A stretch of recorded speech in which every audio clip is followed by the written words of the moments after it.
Welcome to the stage, Rutger Bregman.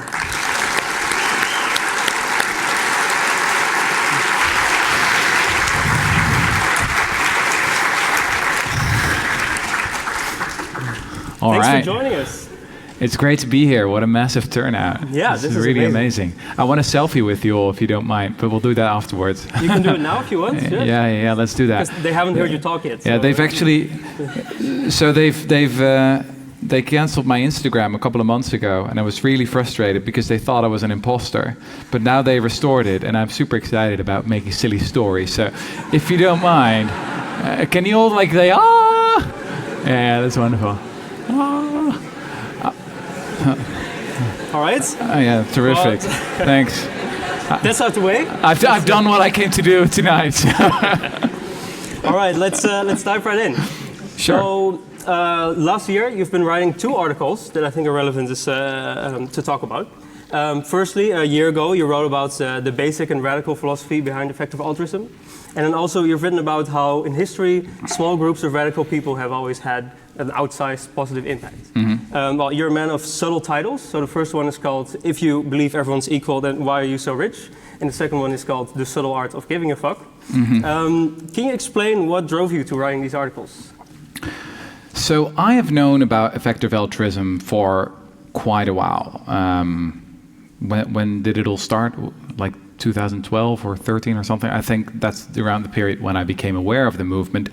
And to be honest, I didn't really like it. I like the argument about, being effective in your philanthropic giving. I was very excited about a group called Give Directly. They were just giving free money to people in really, really poor rural areas. And as you mentioned, I was excited about the concept of a basic income, of radically or completely eradicating poverty by just giving people money, because it turns out, poverty is just a lack of money. That's just what it is. Right. And I guess that's sort of when I became aware of effective altruism. But at the same time, I thought, well, I'm not very rich, so what's the point? And I also didn't really like the concept of earning to give. Actually, to be blunt, I really hated it.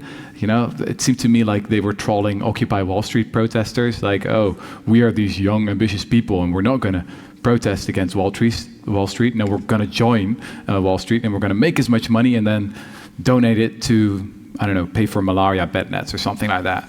And I don't know, I just didn't like it. I guess it felt like trolling to me.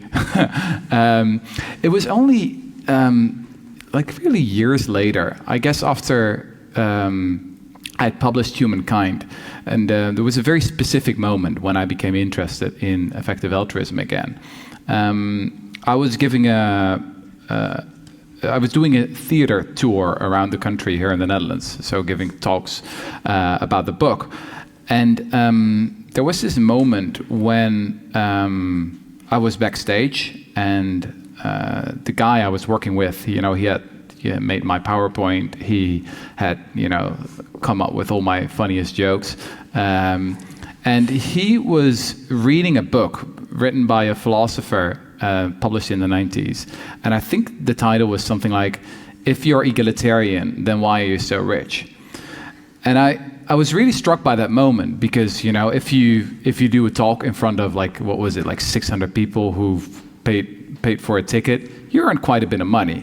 And I knew what he was getting paid, and the difference between what I was earning that night and what he was getting was quite substantial, right? And I was like, Rutger, you're an egalitarian, but shouldn't you start to think much more seriously about what that means, And I guess I became once again interested in this question of in what a kind of completely unusual position we are. Now, obviously, as a successful author, but in a way, all of us. There's this group that I became a member of, Giving What We Can, and these people pledge to donate at least 10% of their income. And on the website, you can also find a calculator. And on the calculator, you can fill in your income, and then it will say, what percentage of the richest people in the world you are. And it turns out that with just a median income here in the Netherlands, you're already part of the 3% richest in the world. So if we go back to the Occupy Wall Street movement that was all about we are the 99%, I guess it really dawned on me that actually, at least I'm not the 99%. You guys are probably also not the 99%. We're more like the 1 or maybe 2, 3, or 4%. Right. And I think that gives us a big responsibility to think about what we do with our resources, but obviously also with our time. And anyway, that's when I realized that actually the much more exciting part of effective altruism is not at all about how you spend your money, but it's what you do with your life, which is a much more interesting and fascinating question. So I guess that's how it started again. Right, all right. Because that article was mainly about effective giving, like the first. Yes, yes. So what is, since then, what's your involvement with the effective altruism movement been like? I guess the approach that really resonated with me was not so much the opportunity framework, that was just mentioned, more like you have all these opportunities to do so much more good. As the son of a Protestant pastor, I was, I don't know, the whole duty framework resonated more with me. I guess I'm a recovering Christian in that respect. Many people will have heard of this classic essay that was written by Peter Singer already a long time ago. Was it like 50 years ago? Mm-hmm. Poverty, Famine, and Affluence. In which he, describes this thought experiment. Imagine you're seeing a little child drowning in a shallow pond, and you have the opportunity to save the child. Well, you do it. The vast majority of us says yes, of course we do it. But then imagine that you're wearing, your fancy new shoes that just cost like, I don't know, 300 euros or something like that. Will you still do it? And the vast majority of people will say, yes, of course we do it. What an outrageous question. And then he said, look, if you can spend $300 to donate malaria bed nets or, fund deworming pills, whatever, and you could also save a life of someone else, but not in this shallow pond, but farther away, but still, someone's life. Will you still do it? And then the vast majority of people say, yeah, that's difficult, right? I guess that approach resonated with me much more. But it differs from people. For some people, that's like, it's very off-putting to talk about their altruism in that way. But for me, that was something that really struck me, that approach. Right, yeah. I guess this is kind of the mental trap that keeps us all in here. Yeah. It definitely occurred to me as well. Yeah. Well, that's good. That's good to hear. Yeah, awesome. And indeed, like to stress it more as an opportunity rather than, something we should all be doing and also committing to is a more positive of a mindset. I guess you can look at it with both approaches, right? I guess when I think about the people that I really admire, who are alive today, but also, were the biggest reformers or some of my biggest heroes from the last, say, 200 years. I think very often they made, quite big sacrifices for their ideals. And that doesn't mean that is always necessary, right? It should never be suffering for suffering's sake. You should actually help people as well, or animals in the meantime.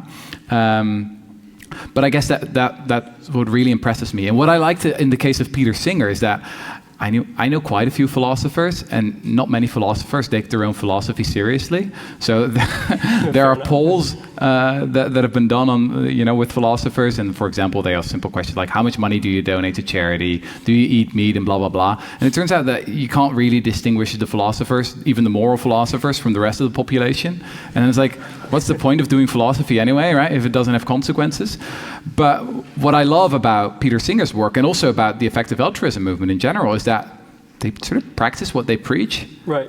Which I love. Actually thinking a philosophy through and then doing what it implies. Right. Yeah.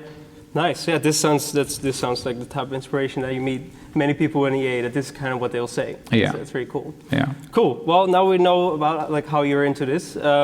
Maybe let's dive into a little bit of your recent work, and let's talk about your views on the theories of change in social progress. So, indeed, what you said within effective altruism, it's important to not only have like really big ideas about how the future could be radically better, but then also think about what concrete steps you have to take to get there, and then do them. And it's interesting to talk to you about this, to talk about this with you today, because this seems to be exactly what you're doing with your recent work. So if it's not too much of a secret, could you maybe briefly introduce the scope of your new book? Sure. So my last book, Humankind, it was often sometimes described to me by readers as a warm hug, right? It's like it restores their faith in humanity. And I've come to think that the next book should not be a warm hug, but a cold shower. That will sell, yeah. Yeah. So there are many books out there, thousands of books, that will teach you how to get rich quick, how to become successful, how to find your, what's it called, ikigai, your true purpose in life, the 10 rules for life, blah, blah, blah, all those kind of books. And in general, the purpose of these books is to make you feel better about yourselves. What I would like to do is to write a book that will make your life more difficult. A book that you wish you didn't read after you finished it, but you just can't stop once you start, right? And then you realize, oh shit, I got to do something with this. The general theme would be something like moral ambition, right? Can we be more morally ambitious? It's also something that I think about when I talk to younger people today. I realize I'm still relatively young. I'm 34, actually. It's my birthday this week. When I'm talking to people in their early 20s, I'm struck by how big the generational difference already is, right? I've recently visited my old student society, SSR Nu here in Utrecht. It's a small Christian student society, and I had a wonderful time there. But I was struck by, speaking to the younger students, how much more morally ambitious they were than we were just 10 years ago. So, whether it's about things like discussing the issue of sexual harassment or climate change. We were flying around the globe with or at least Europe, with Ryanair for like 20 euros or something like that each time, and we never had any discussion about it 10 years ago. But also the way we treat animals. I remember 10 years ago we had 2 vegetarians, and I made fun of them all the time. I feel very bad about it now. It's a lot of impact that you lost there. But now, like all the meals they do together are all vegetarian, right? If you would have told me that 10 years ago, if you would have told me 10 years ago that I would be vegan now, I would be horrified. So that I think that's fascinating. That there's much more. It seems to me much more yearning to actually. Yeah, make a difference and to do something more with your life than just, I don't know, making money or having a good time or whatever. And then the other question that I'm interested in at the same time is this question of how the historians of the future will look back on us.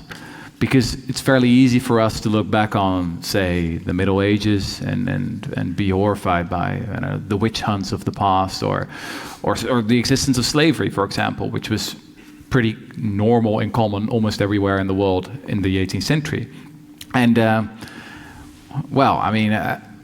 could ask today, who is against slavery? Pretty much everyone, yeah. Sure. And who thinks he or she would have been an abolitionist 200 years ago? A couple of people. Ooh. You think you would have? Well, the level of self-awareness is quite high in this audience. I've done this a couple of other times, and a lot of people think, I would be abolitionist as well, which obviously would have been highly unlikely because only like a very, very small percentage of the population was that, and you would pay a pretty high price to stand on the right side of history. So what really fascinates me in this case is the question: who are the abolitionists of today, right? What does it mean to truly stand on the right side of history today? Yeah. It's fairly conventional now to be worried about climate change and, I don't know, to say a few things about, inequality is really bad. But are we really willing to pay the price for our ideals? Are we really willing to commit to, actions that make us stand out of the crowd? That could be really uncomfortable. And again, that's one of the things I love about effective altruism. It doesn't shy away from being a little bit weird or unconventional, if that's what it takes. Right. Has your thinking about this also evolved throughout your career? Because like for your book Utopia for Realists, you said how society needed more dreamers, more people with big ideas about how the future could be radically different or radically better. And then for your more recent work, it seems like you've been communicating that it was often strategists and pragmatists, radical people who drove social progress. So how do you kind of balance these two perspectives? I don't really, I guess. So I've been unintentionally building my career capital. Didn't really have a plan. So I think it's sort of, I was thinking like, what would I have done if someone would have said when I was, I don't know, 22 or 23, you got to think about how you spend your 80,000 hours. I guess I would have laughed really hard and like sod off. I'm just enjoying myself here. I just enjoy writing. So the central idea of Utopia for Realists was indeed that change often starts on the fringes, right? It often starts with the people who are first dismissed as irresponsible, unreasonable, come up with these crazy, unrealistic ideas. And then it starts moving towards the center. Now, the subtitle of the English edition was Utopia for Realists and How We Can Get There. And I guess effective altruism made me realize that it's in the subtitle of the book, but it doesn't deliver at all, right? It's basically saying, well, be unrealistic, and then the magic happens, which is, of course, not the case at all. As you mentioned, I'm now studying the abolitionist movement in Britain in the 18th century, which was pretty much the only successful abolitionist movement in the world.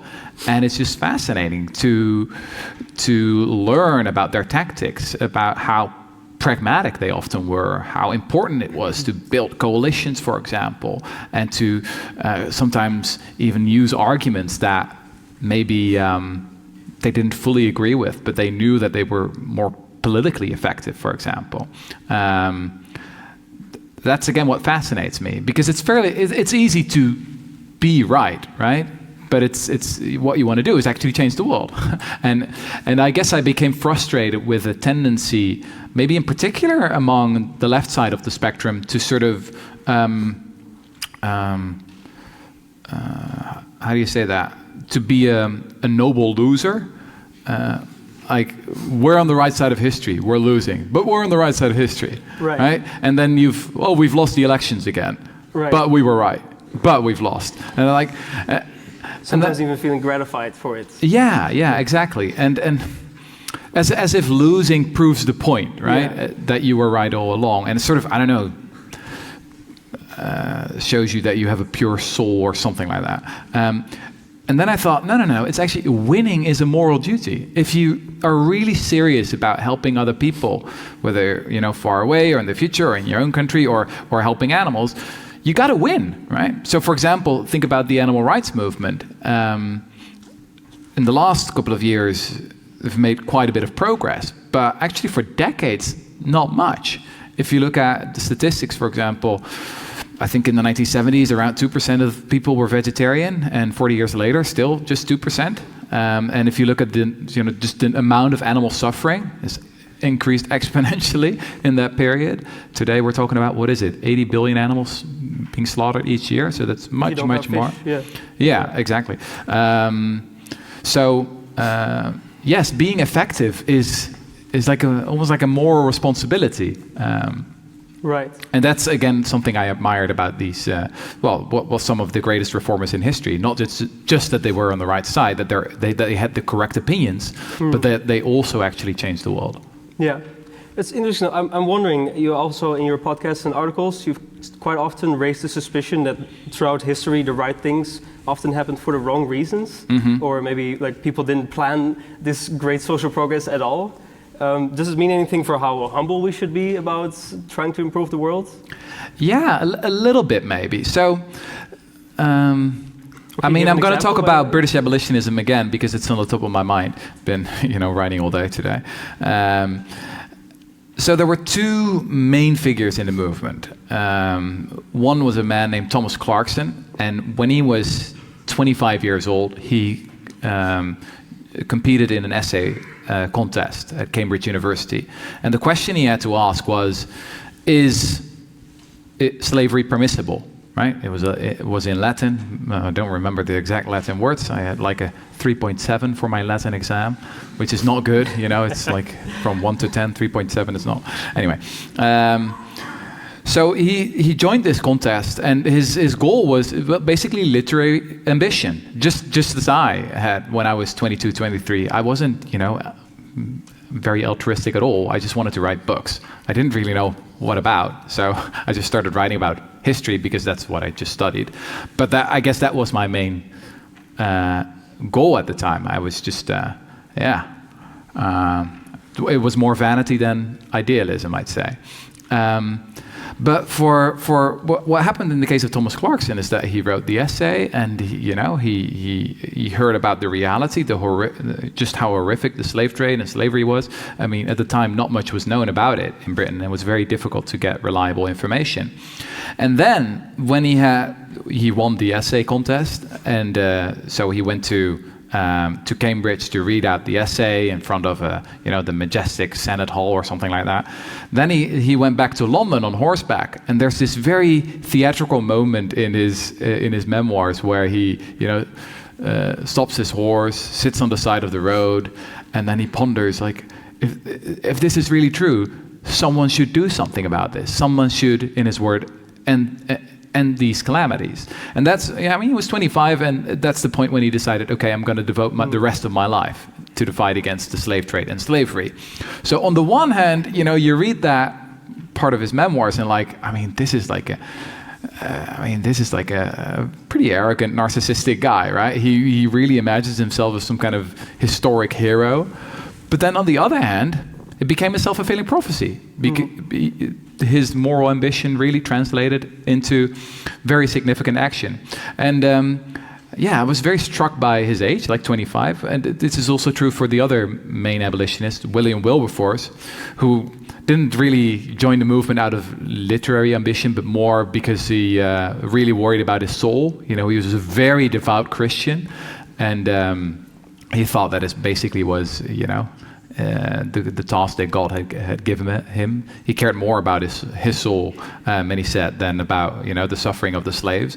But these two abolitionists, with, you could say, like, maybe not exactly the right motives, they changed the world. They were incredibly effective and influential. So yeah, that's often what history is like. The right things often happen for the wrong reasons. Yeah.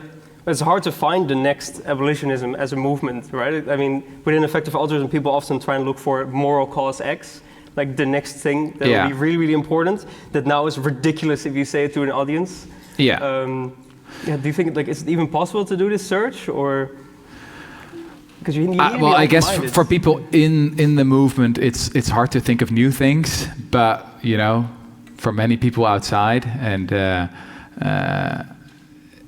it's fairly easy to see, right? So I remember reading the Yuval Noah Harari book for the first time, where he describes just the scale of animal suffering, and that was the first time it really hit me. Like, oh, this is probably one of the greatest injustices of our times, right? This is probably one of those things where the historians of the future will say, "Oh my God, these people were monsters. How could they do this?"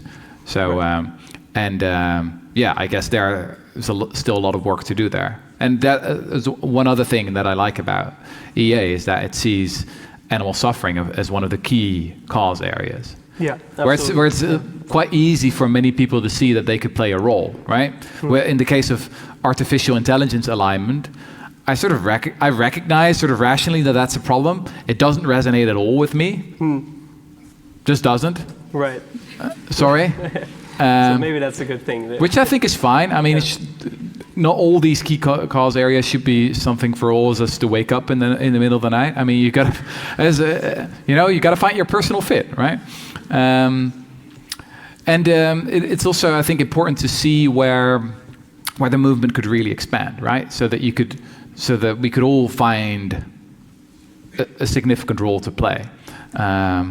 I guess that's another thing that really strikes me about the more successful movements, is that sometimes we have these discussions about what is the right kind of activism, and then some people say, well, if you're not getting dragged away by the riot police, you're not serious about your ideals. And then other people say, well, if that's completely ineffective, you got to be a lobbyist, and you got to really talk directly to politicians and then influence this particular clause in that particular law or something like that. Or some people say, well, what Rutger is doing, that's, populist historian, is very bad, and he sort of, is a shame to the whole discipline of history. And then people like me say, oh, these annoying academics, they write in a completely incomprehensible jargon. They should really go on a writing course or something like that. And you know what? The point is, you need all these people in a movement, right? There are so many different roles to play. In my work, I couldn't write my books without, what could be just a sentence in one of my books could be someone else's 4 years PhD, right? So thank you very much. I'm going to take that work and just put it in one sentence. So I guess that's sort of the point. Very often we're sort of pointing fingers and saying what you're doing is not the right kind of activism. But in a movement, there are so many different roles to play. Right. All right. Cool. Well, I want to shift to a couple more questions that were sent in already by the audience beforehand, because we also have something that touches on this. So let's start with a question sent in by Pepijn. Because earlier you wrote about the story of Benjamin Lay, someone who made himself hugely unpopular by saying whatever he already thought was morally right. Yeah, he was the first radical abolitionist, the British American. He grew up in Britain, then moved to the US. And indeed, he was a Quaker, by the way. It's also interesting, sort of a particular branch of Christianity. He sort of ran into church services and started shouting against the slaveholders and saying they were all sinners and were going to hell, etc. It's like very theatrical performance art, pretty amazing. Yeah. Not the first thing you want to do if you want to convince people that you're part of it. But yeah. Yeah, well, it's interesting. So the question of a lot of people are thinking about the role of shame, in social movements. Is that effective, yes or no? So there's this debate going on about, for example, flight shame. Should you make people feel shamed when they fly to Bali for a holiday or something like that? Or this is something that you have to deal with when you become a vegan. It's like, should you make other people feel bad all the time? Yes or no? And the effective altruist is pretty pragmatic here. It's just, it depends, If people are susceptible to feeling really bad, and then if, might they change their behavior, then yes, make them feel really, really bad. It's what I do with some of my friends, Actually, one of my best friends is a moral philosopher, and I just know he finds the inconsistency in his behavior quite painful. So he recently finally became a vegetarian, and I intensely enjoyed making him feel bad about the fact that he was still eating meat. Am I going to do the same thing with my father-in-law, Probably not. Depends. It's not going to be as effective. Right. Anyway, how did I end up on this topic? Before Pepijn hates me for actually not getting to his question. Oh yeah, Benjamin Lay, yes. So in his case, sorry, that's the point I wanted to make, is that in his case, it was effective. So he was part of a community of Quakers who said all kinds of things that they said they believed in, like the equality of everyone. And he said, you're such hypocrites. You say on the one hand you believe this, but then on the other hand you own slaves, right? So he knew that in this case shame could be effective. Right. And that's why he was, I think, an effective altruist. And mobilized it. Yeah. All right. Well, touching on that, Pepijn's question was: would you personally make yourself very, very unpopular by holding on to something that you would really, really think is morally right? It's a question that I have to deal with a little bit now that I've started talking more about animal suffering, also in Dutch media, and it's a much less popular topic to talk about. It's also harder to get into the talk shows, by the way. Really? Yeah. So you have to trick them. But yeah, I guess. You were talking about the notion of career capital. I guess I sometimes think about the media capital that I've built up. Right? Is that with a popular book like Humankind, you sometimes can get an audience and a stage to start talking about things that maybe people are not as interested in. I mean, it's sort of what I'm trying to do today with effective altruism. I am personally super excited about effective altruism. I think it's one of the most exciting movements in the world right now. And I think that, just this audience alone, if if you take it seriously and delve into some of the main concepts and ideas, it could pretty radically change your lives and the world. It's probably going to be hard to find a talk show that's excited about me talking about it. This is the main problem actually with EA. It completely lacks stories and it lacks rituals, right? It's like religion without a soul. And there's a lot of work to do there. Maybe I could play a small role there. Oh, yeah. That's awesome. Okay, we're going to touch on that a little bit later. But so your main argument is just build up some reputation and then spend it all with your cold shower books. Yeah, I guess that's what I'm doing right now. Yeah, we'll see. Awesome. Yeah. All right. Well, another sent in by Mike is also a difficult question. Is effective philanthropy better carried out by governments or by private groups or individuals? Or if we put it a bit more bluntly, maybe taxes versus effective altruism. Well, I'm going to give a really boring answer here. Both, right? Fair enough. You need both of these things probably. What I said at Davos in 2019 was really about billionaires trying to use their completely ineffective philanthropy to distract from the fact that they have a corrupt business model and they're evading their taxes. And then I'm very anti-philanthropy, right? But when we talk about someone like Sam Bankman-Fried, right, which is extraordinarily inspiring, I think. Right. Also, just how deliberate he has been here. He saw an opportunity to get really, really rich. He still drives in a very ugly car and lives in this student group and plans to spend pretty much everything. And that's much more convincing to me than, I don't know, Mark Zuckerberg, who, years later, as an afterthought, says, yeah, I'm going to give it all away, but blah, blah, blah.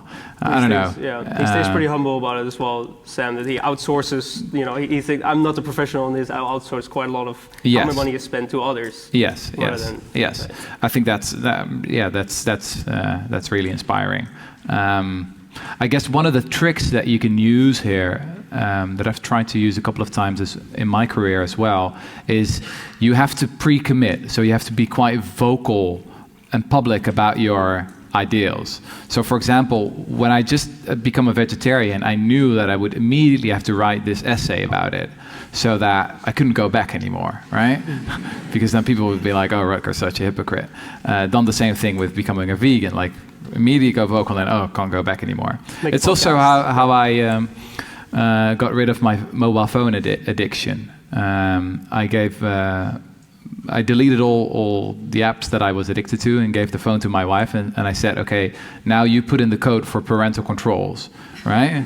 So don't trust yourself. That's make sure that other people control your behavior and that you actually do what you want to do. All right, cool. Well, last question sent by the audience before we go on to some other topics. So earlier in your career, for your book about humankind, you wrote about the ambiguous role of empathy in our best and worst behavior. Yeah. So the question sent in by Anouk was, what's the relation between empathy and altruism? It's a good question. So for many people, empathy is the solution to all of the world's problems, right? Yeah. Many people argue that we need more empathy. We just need the ability to stand in other people's shoes and experience the world from other people's perspective. And if you put it that way, empathy seems pretty wonderful. I became convinced, though, because of a book by a psychologist named Paul Bloom with the wonderful title, Against Empathy, where he argues that the problem with empathy is that it's a very limited emotion, right? It's sort of like a spotlight, like a searchlight. It helps you to focus on one specific person or one specific group and really feel what this person or this group is feeling. But then as you focus on that person, the rest of the world fades into the background. And this very often happens in the world of philanthropy. There's one story that goes viral about a little kid that is drowned or stuck in a well or something like that. And then donations pour in, from all over the world. And it's often completely ineffective. And then there's a lot of suffering, that is not very visible. So every year, tens of thousands of children children die from easily preventable diseases, and it's just statistics for us, right? But every single one is an enormous tragedy. I recently became a father, and our daughter is just 9 months old, and then just looking at those statistics of parents losing their child of under 5, and thinking just how much that still happens every single day in this world, but you can't connect with that with your empathy. So you need something else here. You need to be maybe a bit more rational, or some psychologists argue that what you need is compassion, which is sometimes helps you to zoom out a little bit more. But this is another thing that I like about effective altruism. It's all about taking your ideals seriously and sort of following your heart, but using your head in at the same time, and not sort of being distracted by just pure feelings of empathy. Right, right. So putting your head to work. Yes, exactly. The hard ones. Yeah. Cool. Awesome. Well, let's stay within that field of compassion, because you already mentioned earlier that, like many people within effective altruism, you care a lot about the extreme suffering in factory farms. Now that everyone is trapped in this room, can you maybe explain the problem? And maybe do you have any tips for students or young professionals who want to alleviate as much animal suffering as possible? So yeah, the problem is fairly straightforward. Every month or maybe every week, new evidence comes in from scientists who are studying animal behavior and animal consciousness, and every time we discover that actually they're more like us than we thought they were. And as I mentioned earlier, just the scale of the suffering is enormous. There's this famous line from Jeremy Bentham, the British philosopher, who said in a footnote in one of his books, some people argue it's the most important footnote in all of human history. He says, what matters is not if these animals can reason or if they can talk. What matters is, can they suffer? That's the main question. And it's very hard to deny that sheep, cows, pigs, fish, even fish, with more and more evidence coming in there, that yes, they have the capacity to suffer. And actually we've built systems that almost seem optimized to let them suffer as much as possible. So yeah, once you expand your circle of moral concern here, another idea of Peter Singer, by the way, the Australian philosopher, is that this is actually one of the things we should try and do, not just focus on our own inner circle of people who look like us, who are close to us, but think bigger, and also think about people much farther away from us, or even animals, or even people in the future. Yes, then it becomes pretty clear that this is one of the main moral crises of our time. Right. And what you can do about it, well, I don't know. I'm not much of an expert on it. Again, there's so many different things, roles that you can play in this particular movement. I'm very excited, obviously, about the innovation that's happening. So, it helps a lot that plant-based food just has gotten so much better. It's one of the reasons why it was relatively easy for me to become vegan just a year ago. Right. And I'm very impressed by people who already did it 5 years ago, because back then it was much more difficult. So things like that help a lot. I'm in the business of storytelling, making people feel bad about themselves in this case. On the professional scale. Yeah, it's actually the piece that I wrote about becoming a vegetarian is probably, I think, my most read piece of all time. I knew I had to write it immediately after I stopped eating meat, obviously because I wanted to make sure that I never did it again, as I already mentioned, but also because I sort of still felt it. I still understood what it was like to be a carnivore, right? And I guess this is also a problem that effective altruists have to think about, is that sometimes you get, sort of deeper and deeper into the ideas and the movement, and it makes it then actually harder to explain the ideas to people who, are not as well versed in it. That's something to think about. Right. Yeah, one possible career path kind of inspired by the radicals that you talked about in evolutionism could be to try and work your way into a big meat company like Tyson, while conning, not telling anyone that you're a vegan, and then you become the CEO, and then you actually steer the company. Oh yes, yes, absolutely. But I think there's more reasonable ones like Good Food Institute or Profit, something that you and politics. I mean, I think especially here in the Netherlands or maybe in other places, but politics seems to be extremely neglected for young people today. It's also because it's become I must be honest, a very unattractive career. Absolutely. I mean, I think it would be my definition of hell, actually, to become a politician in the Netherlands. But maybe I shouldn't be so pessimistic, because actually, at the same time, you could see it as, a cockpit that's basically empty. You can just walk in there. Like, think of like one of the main political parties, the VVD, the Conservative Party here. I mean, they have almost no members whatsoever. You can just walk in there and say, I'm in charge now. Well, go ahead. There you have it. So, I don't know. Maybe that's, and that's another thing. I guess what I initially disliked about EA, I thought it was much more about, I don't know, making money and blah blah blah, and it didn't seem broad enough to me. But what I now understand is that indeed, the resource that matters the most is how you spend your time, and it's not just about individual change. It's very much about systemic change, and yes, maybe that means you should go into politics if that's your personal fit. Right. Yes, I think there's probably a lot of low-hanging fruit there, and just in terms of the amount of money that you can redirect, I mean, it's now all going to. I mean, who was the big idealistic young hero of 10 years ago? It was Siewert van Linden, right? This generation could probably do better than that, right? So, right. Yeah. Okay, well, I'm going to ask you for more advice later, but I want to stick to something that you just also mentioned, that in moral circle expansion, it's perhaps logical to go from humans living now to animals living now to perhaps all life also included in the future. And now you get to something, an ethical stance that a lot of effective altruists adopt, called long-termism, that in the decisions that we make, we have to kind of also really, really strongly weigh the lives of people and animals living in the future. What do you personally think is our responsibility to future generations?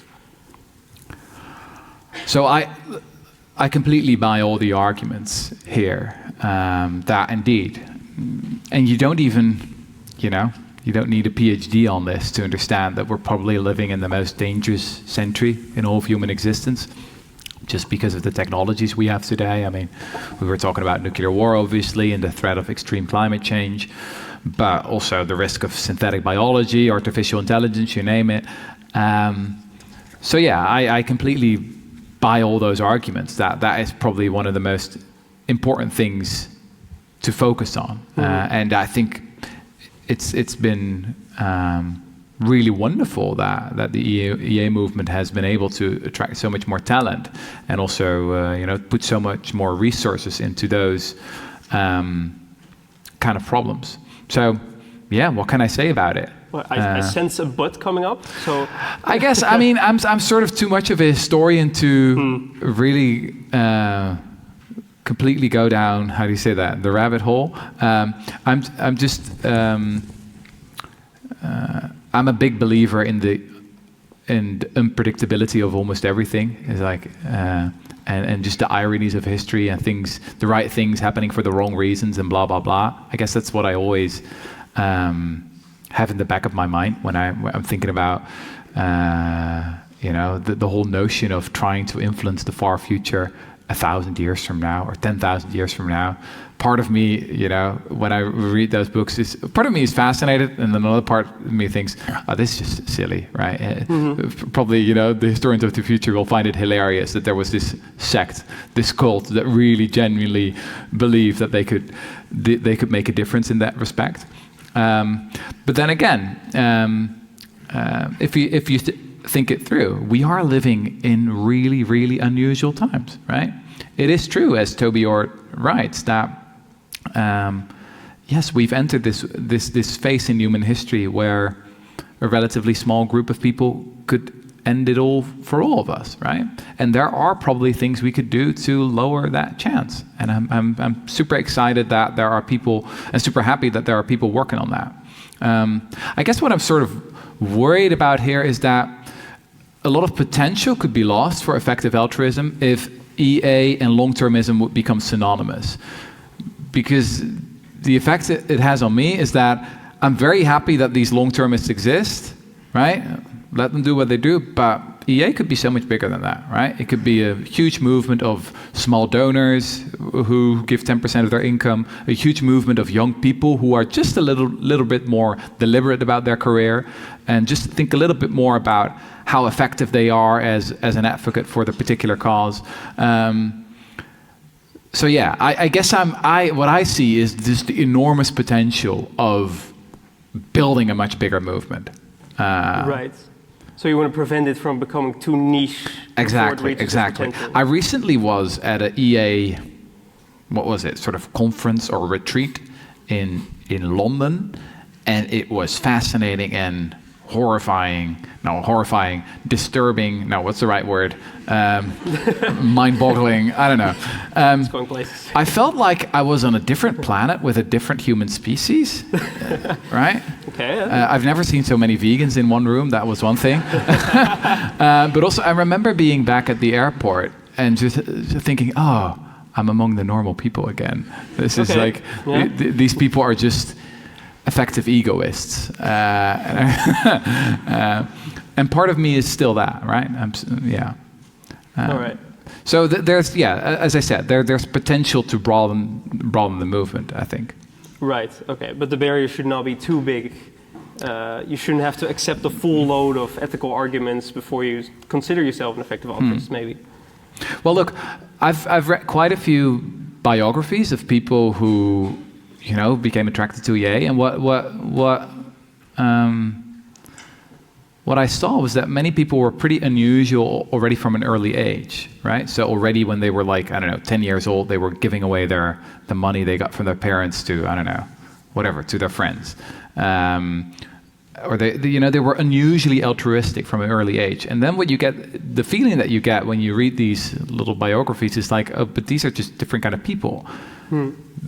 Because when I was a teenager, all I cared about was me. And as a student, I was initially, really, really lazy. That's why I liked reading about, the story of Thomas Clarkson, who was, just driven by vanity and literary ambition. Because I was like, that was me in my early 20s. But you can actually change when you engage in some of these ideas, and when you, become motivated and excited by them, and you can raise your level of moral ambition, or you could use this energy that we call ambition and channel it towards something else, right? So sure, you could, do the old-fashioned stuff like, getting rich and buying a big house or a yacht or blah, blah, blah, but that is boring, right? Right. It's just a very silly way to live your life. And it's so much more interesting to do something that is actually exciting and significant and might even be remembered by the historians of the future.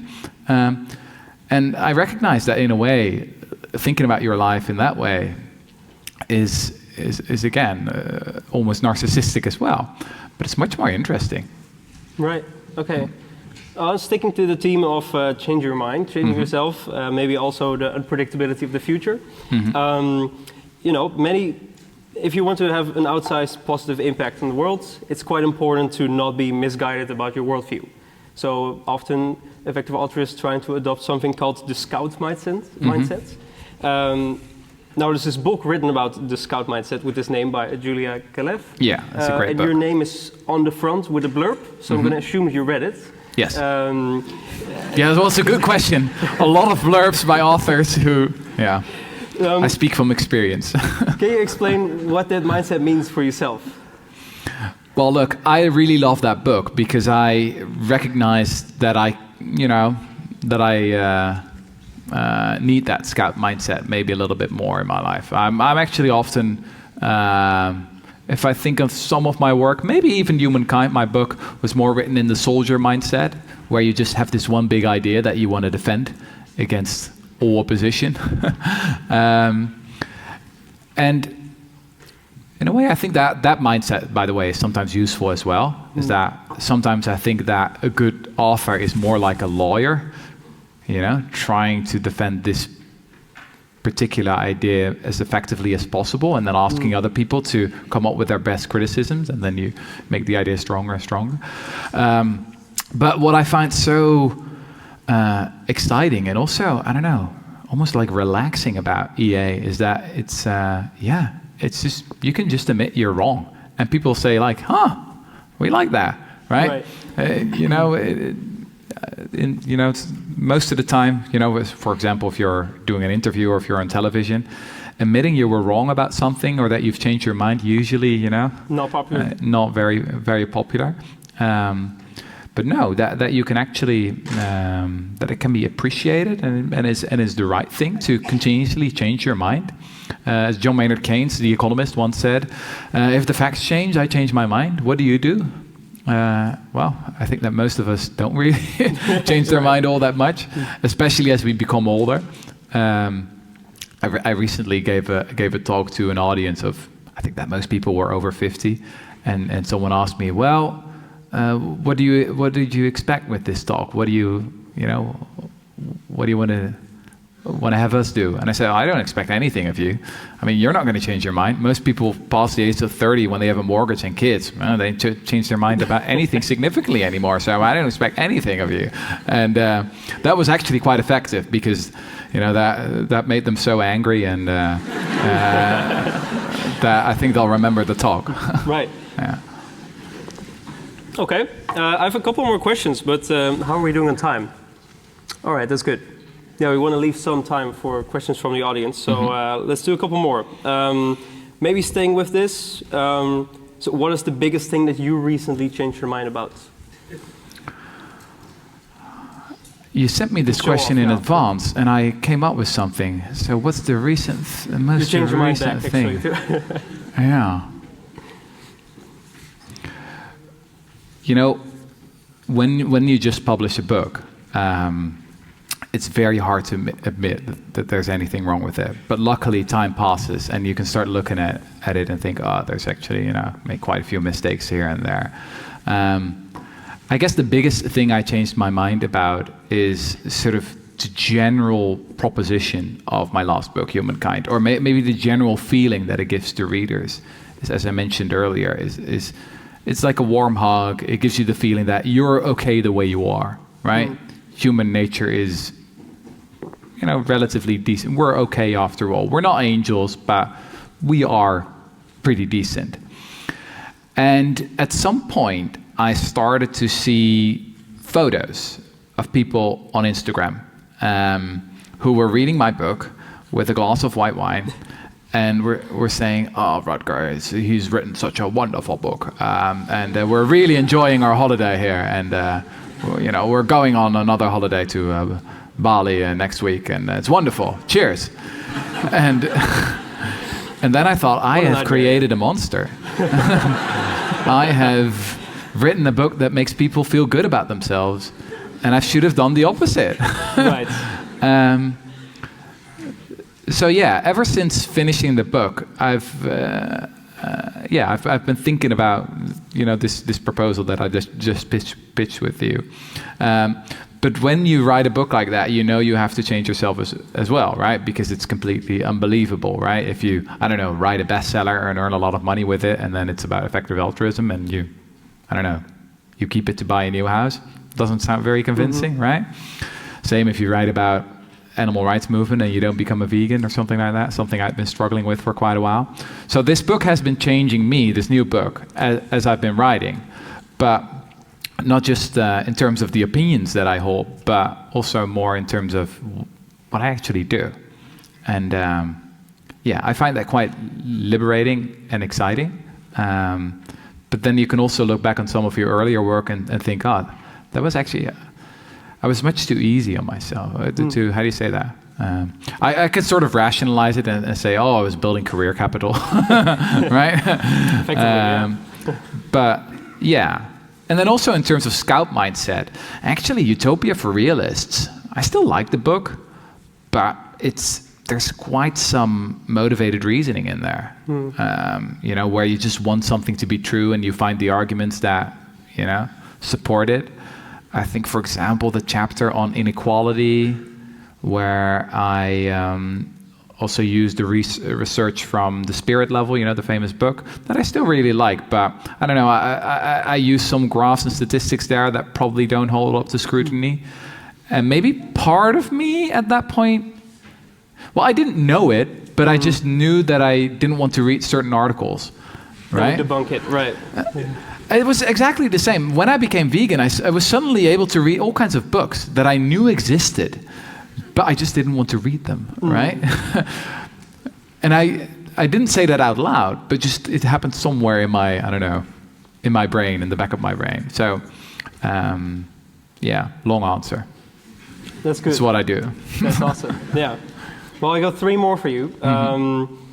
You already gave us some advice about this earlier, but you know, you as an author are able to communicate ideas very intuitively and very clearly. So, do you think that effective altruism as a movement can learn anything on this regard? What is it? Well, here's the big dilemma. If you want to change people's mind, don't feed them statistics, arguments, you know, abstract reasoning, like in a brilliant talk like that. But you know, people need stories. They're convinced by stories. So in my book Humankind, the weakest part is the part where I sort of on an intellectual level, right? Is the part where I tell this small story of 6 kids that shipwreck on an island in Tonga in 1965. What does that tell us about human nature? Obviously nothing, right? It's 6 kids on an island in 1965. It tells us nothing about human nature. It's just an anecdote. But that is the most convincing argument or the most convincing story for the vast majority of readers, even for me, right? Because it's just a fantastic, wonderful, beautiful story of 6 kids cooperating, survival, staying the best of friends for 50 years. It's amazing, and it's the complete opposite of Lord of the Flies. You know, the novel that became so famous and popular after the Second World War. So we humans, we are or we become the stories that we tell ourselves. So often if you want to change the world, you got to find a new story. And again, that's the question I keep coming back to also in the terms of EA. What is the story of EA, right? Or also, what are the rituals? What are the things that really make it stick with people, that don't just resonate here, but also resonate here, and or even, you know, here? Can you give an example of a ritual? I'm not really sure what you mean. Well, you know, what they do in a church, right? They put water over your head and say you're born again. I don't know. There are all kinds of rituals. Singing together. Maybe there should be some kind of song. I mean, academia has a lot of weird rituals, right? Where they have these weird dresses and say, now you're a doctor and now you're a real thinker or whatever. I mean, the world is full of weird rituals and we love them, right? They give meaning to our lives. I was a member, as I mentioned, I was a member of this small student society, and we kept inventing rituals all the time. It's what historians call invention of tradition. We were really, really good at that. Actually, when I visited a couple of years ago, they were singing some song, and they thought it was like 100 years old. But actually, I wrote it, the music on it. So that's wonderful. And you need that to give, I don't know, to give coherence to a community. So that's the question I would have. What are the specific stories here that you could tell? For me, it's a story someone like for example Thomas Clarkson, one of the main abolitionists, or Benjamin Lay, you know, the radical dwarf. He was actually a really small person who just kept shouting at all these slaveholders and saying, "You're sinners, you're sinners." Amazing. Right. Yeah. Okay. Maybe second to last question then. So apart from the baptizing, what do you hope the effective altruism movement looks like in 10 years from now? I think what I really hope is that it would be much bigger, like much bigger. So many young people around the globe that know it, and maybe not. I don't know. Maybe not go all the way and become like a full-time committed effective altruism, but at least be influenced a little bit by it.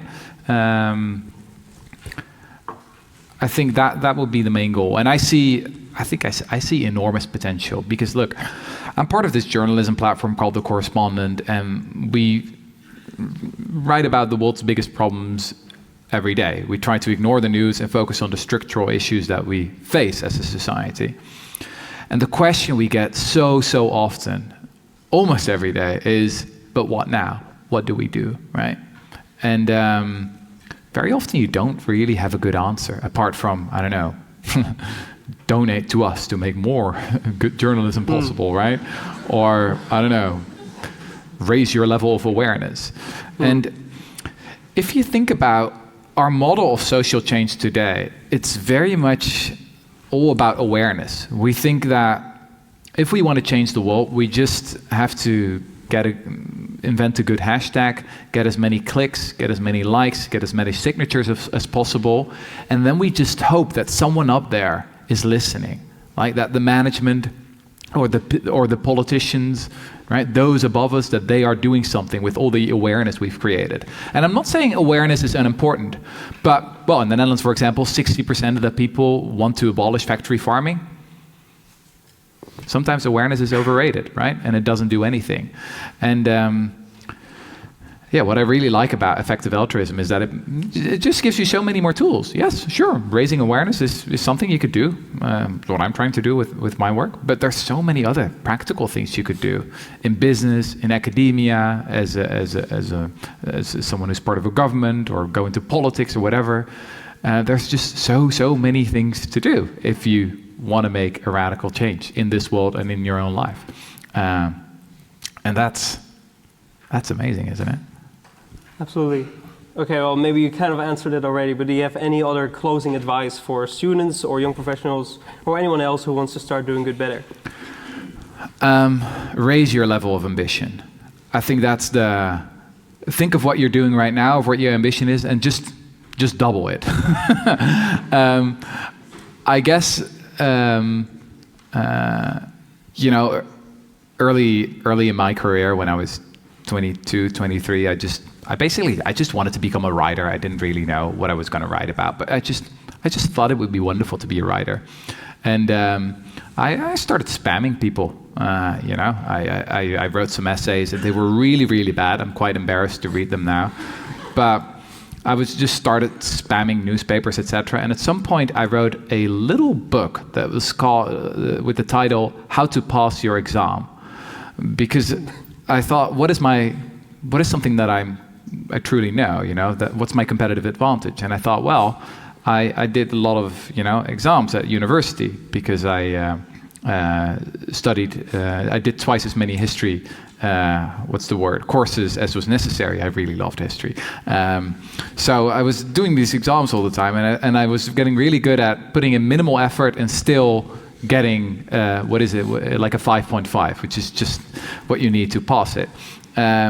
So I wrote a little book about that, which is really bad and silly and stupid and not funny. I tried to be funny, but anyway. And I sent it to a couple of publishers, and they all said, look, stop bothering us. This is really bad, and this is a joke. And then, you know, I got these refusals, and I thought, okay, so what has changed for me? Nothing. I can just keep spamming people. So when I reached, I think, the 12th or the 13th publisher, someone made a really bad mistake and said, oh, this sounds interesting, and let's publish it. They published it, and it was a disaster. You know, it sold almost nothing, and it was really bad. It's a collector's item now, if you can find it. But I guess that's when I realized is that, yeah, you can sort of set the bar on a higher level. And at that time, I wasn't, you know, really thinking at all about building a more, I don't know, idealistic career or altruistic career. But if I just think of, you know, young, genuinely idealistic people today with sort of the shameless mentality of me back then, I'm really excited about what the possibilities could be and just how much good those people could do in this world today. Awesome. Thank you, Rutger.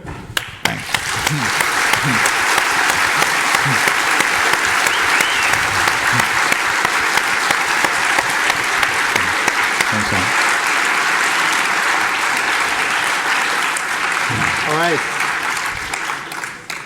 Then we still have some time to answer a couple questions from the audience. All right. And depending on how lengthy your answers are, we'll take about between 3 and 15. Yes, sorry. Can you give me the next slide? Yeah. Oh, is it all right? I think I don't have to ask you for more. There's already 150. We won't be able to answer all of them. No more questions, please. But keep in mind that these could be really, really good conversation starters for with the reception afterwards. So let's start with the most popular one. Is there anything in the effective altruism philosophy that you disagree with? I guess we touched on a couple tensions, but is there anything at the core that you disagree with? I don't think there's anything I sort of strongly disagree with. It's more like, I don't know, I put a different emphasis here or there, or I'm worried about, what opportunities could get lost if, we talked about long-termism and effective altruism, and I think it would be such a waste if these things would become synonymous. I'm happy that long-termism exists. I think it's a very important movement and an important branch of effective altruism, but I don't think it should be it should gobble up everything. And there's sort of a danger there. William McCaskill, one of the EA founding fathers, if you look at his career, it really started with moral concern for people living in extreme poverty far away, and the founding of Giving What We Can, this wonderful organization. But now he's publishing his new book, What We Owe the Future, which is really about long-termism. Fascinating book, and again, will do a lot of good. Mm-hmm. But sometimes, publicity-wise, or there can be a certain dynamic where it takes over everything, and it's all about. It would be a real waste where if there would be, a kind of dynamic where the really cool effective altruists are all long-termists or something like that, and I don't know. I think that would be a waste. Right. In terms of giving what we can, I think it would be just so amazing if we could build a movement of hundreds of thousands or even millions of people around the globe who pledge to donate at least 10% of their income and, give it to highly effective causes. And that doesn't necessarily have to be the long-termist fund or something like that. It could just be the Against Malaria Foundation, which is already, really wonderful and extremely effective in terms of saving lives. So yes, I guess I'm a little bit worried about that we might lose that potential. Right, absolutely. Yeah, you'll meet a lot of people who just might think that what we need is just a small group of people who will leverage humanity really effectively into not killing itself. Yeah. But then we're all thinking like, this is not really what we came for here, and it's not really what we wanted. But look, I'm almost like I'm a little bit of a comfort to the cause. So what I also love about EA is that whenever you come up with a criticism, people say, yes, we hear you, but we've got 3 better pieces of criticism that are actually more, brutal to the cause, etc., right. and more problematic. You try and steal them yourself. Yes. Yeah. Right. Okay, let's pass on to the next one. What's your insight on the following balance? Balance between focus on yourself to live your best life and focus on external problems to help solve others. So, once you adopt this mindset of, your time being your most valuable resource, things can get out of hand. So, as I said, I recently became a father, and then if you spend like a whole day just watching your child, being completely ineffective, everything she's trying, right? And you're like, come on, this is not the way to, I don't know. And then at the end of the day, you may wonder, like, maybe I should have just, not have 3 or 4. Maybe I should just have 5 days of childcare. Why don't I have a full-time nanny? Why not blah, blah, blah? And then I think everyone recognizes that at some point you're starting to lose something, that there's more to life than, being idealistic and being ambitious all day and helping other people. At some point you just, I don't know, You live your life, and it's only human if you are, if some people in your life are more valuable than others. There's this wonderful review of a biography of Gandhi that George Orwell once wrote. I can really recommend it, that you read it.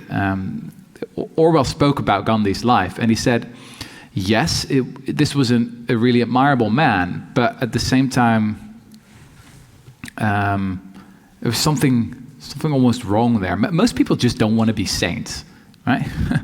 Most people in the end just want to be humans, and it's maybe even a good thing to sometimes sin for the sake of loyalty, right?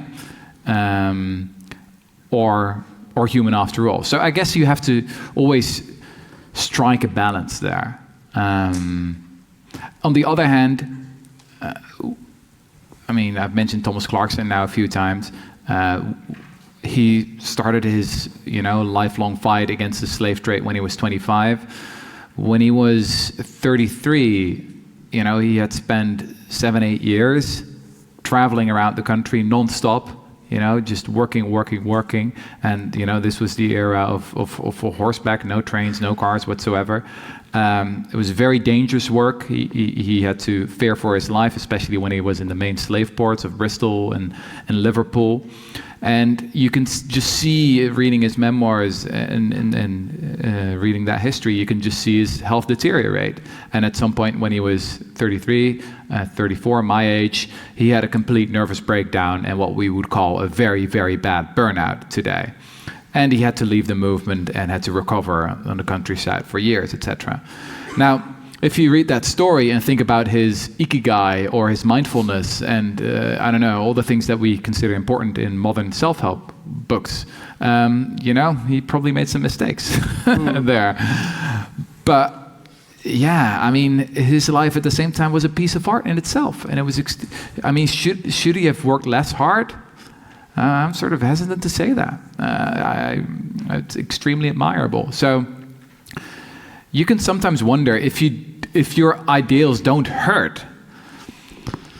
Are they truly valuable? Do you really take them seriously? Again, it doesn't mean that you should suffer for the sake of suffering, but yes, if you think about this one life on this planet, is it all just having fun, having a good time, blah blah blah?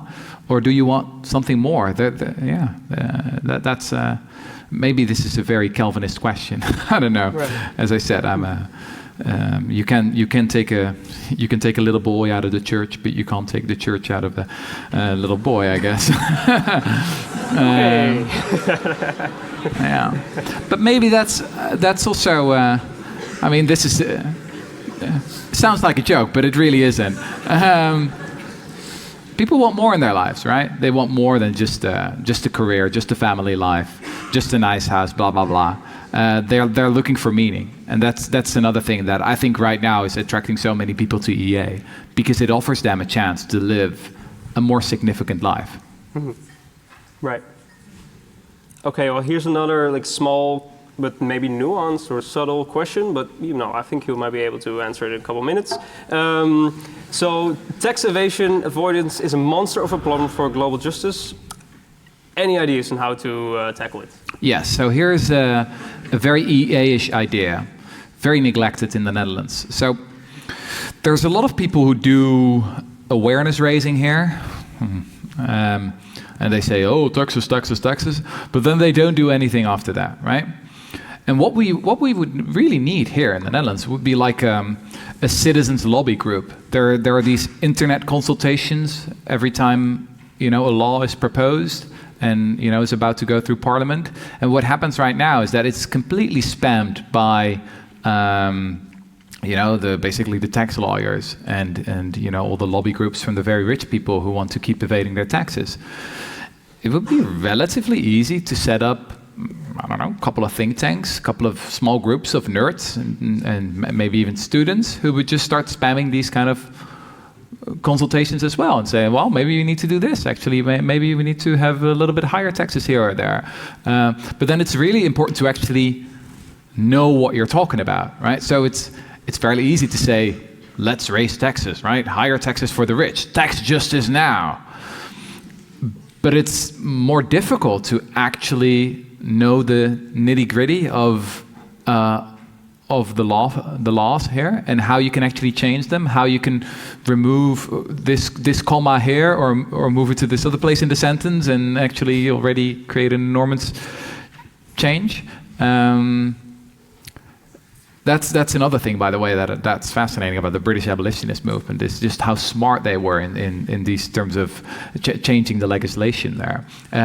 It's really important to actually know your stuff there, and I think there's a lot of low-hanging fruit.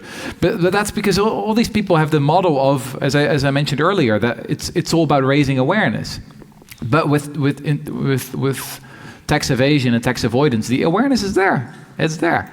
What we need now are the right people, right civil servants or lobbyists or even politicians who actually do the thing, right? Who actually implement that new law. But it's a very strange situation here in the Netherlands that the vast majority of people want higher taxes on capital, but then you have 4 political parties that all have in their program before the elections that they want higher taxes on capital and wealth, and then they come up with a coalition and their, governing agreement, and nothing happens. No higher taxes on capital and wealth. How is that possible? So do we need more awareness there? Well, at some point you need something else as well. Right. Okay, well, that was actually a surprisingly concrete answer. Thank you. Thank you. Yeah. But someone should set that up. Yeah. I'm willing to donate money for it. There you go. We're recording this. Okay, let's do one more. And once again, all these questions are amazing conversation starters for after. If your question has not been answered, then please talk about it with all the other intelligent people that you meet. Last one. Let me see. What social and institutional conditions would allow society to activate and enhance our social, cooperative, and altruistic side of human nature? You want me to repeat that? Yeah. Okay, so what social and institutional conditions would allow society to activate and enhance our social, cooperative, and altruistic side? Huh. I thought that the last one was a bit too easy, I thought. Huh. Well, one of the central ideas of my last book, Humankind, is that what we assume in other people is what we get out of them, right? So for a very long time, and you could even say in the last 40 years, in the era that we often call the neoliberal era, right? Many of our institutions were grounded in this idea, this notion that people are fundamentally selfish. And I think it often created the kind of behavior, and it created the kind of people that our theory presupposed. So perhaps that's one thing you could turn around. In my book, I talk about this healthcare organization called Buurtzorg here in the Netherlands. It's one of the most successful healthcare organizations in the world, and there are a lot of people from around the globe who are coming to Enschede, where their office is, to basically study how they're doing it. And if there's one thing you need to know about Buurtzorg, it's that it's grounded in a much more hopeful and optimistic view of human nature and of its employees. It's basically all about trust. Yeah, perhaps that's one thing. In general, it's just what you expect of other people is what you get out of them. That's true for, their how empathetic they are, altruistic. But maybe more relevant for tonight, it's also true for ambition. So, if we there's this economist, Tyler Cowen. He has a podcast that maybe some people know, Conversations with Tyler, and it's a really great podcast where. And he recently, or maybe a couple of years ago, he wrote a short blog post that I often think of, where he says one of the most valuable things you can do in your life is to raise other people's level of ambition. Because for you, it's easy to do. You're just saying, oh, that's exciting. Why don't you do this as well, right? I guess that's also what I'm thinking about. What my role could be here is, okay, you're idealistic, you want to change the world, and you're a little bit too modest about it. Maybe why not double that? Why not go for that? Why not? Let's see what happens. And if there's any takeaway that I would love people to have tonight is, how could you actually raise your level of moral ambition? Cool. Well, before I invite James back on stage, because he still has a couple of things to say, let's give it up one more time for Rutger Bregman. Thanks.